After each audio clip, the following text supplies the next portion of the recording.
Old Town in Nice, France. The Old Town of Nice consists not only of narrow streets and interesting buildings, but there are also other attractions.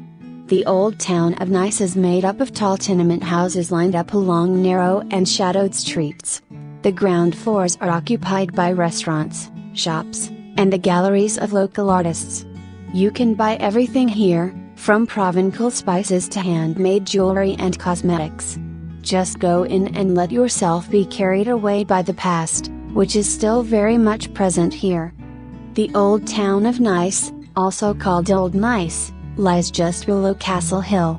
To the south it borders on the Promenade des Anglais, while to the north it touches the Paillon River, or rather the Promenade of Paillon, because the river has been flowing through the city in an underground channel since 1972. The names of streets in the Old Town are written in two versions, in French and in the local Nissart. The Old Town of Nice is full of historic tenements, churches, and squares. A walk through the narrow and shaded streets allows you to, almost, go back in time and feel the spirit of Old Nice. You just need to know where to look for it. The Old Town of Nice is one of the city's main attractions and a must-see for any visitor. Not particularly because of a huge amount of unmissable historical sites, but because it is a hive of activity, buzzing both day and night, which is ideal to wander around, to get lost and to get a drink or a good traditional meal whilst enjoying the unmistakable Baroque Mediterranean vibe.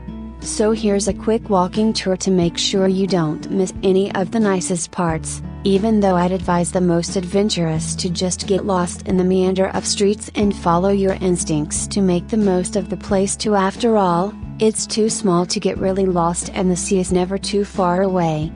The triangle-shaped Old Town is surrounded by the Paillon River Valley to the north. The river is buried underground, but on top the local authorities are currently planting a very attractive new garden called the Coulée Verte, which is now open and is now called the Promenade of Paillon, by the Castle Hill to the east and the Mediterranean Sea to the south, just across the Quai des Adits.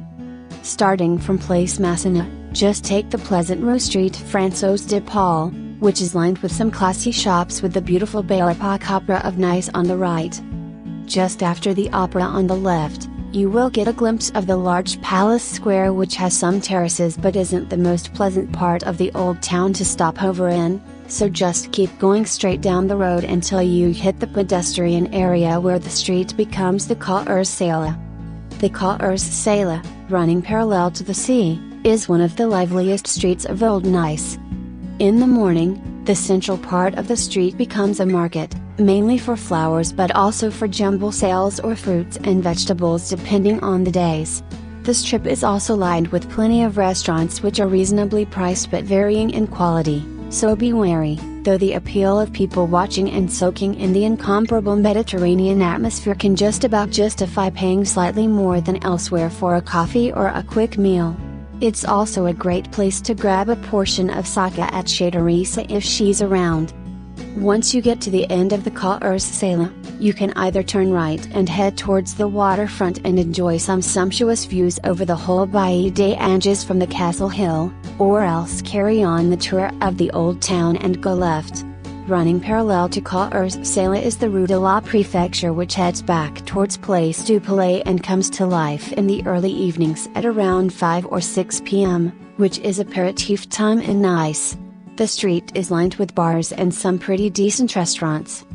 North of the Rue de la Préfecture, towards the top end of the triangle, the streets get narrower as cars are banned, and this is the ideal place to just wander around the area up to Place Garibaldi to the north.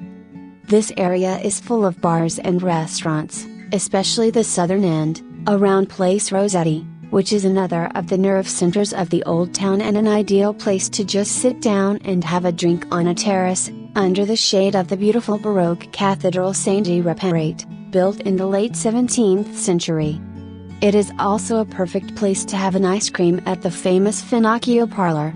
You'll note that Old Nice is very cool, even in the heat of the summer. This is because of the shade and the very ingenious natural ventilation system devised by the locals when they designed the houses and alleyways hundreds of years ago. As you head north of Place Rossetti, towards Place Garibaldi, The roads get slightly less lively and a bit more down market, but there are a few excellent restaurants. Also, make sure you visit the fish market that is open every morning except Mondays until about 1:30 p.m. on Place St. François. Just bear in mind when walking round Old Nice that it's not just a tourist area but also a prime residential neighborhood to plenty of expats and locals live there due to its central location, mainly the younger ones given that most buildings are 4 or 5 stories high and don't have lifts. This explains why there are plenty of grocery stores and regular shops catering for the locals, especially in this part of the neighborhood. Once you've reached Place Garibaldi, you can either walk towards the port, 5 minutes away, or head up the castle hill for some stunning views over Old Nice and the rest of the city and region. Like us and join us at Extreme Collections for more fun and knowledge.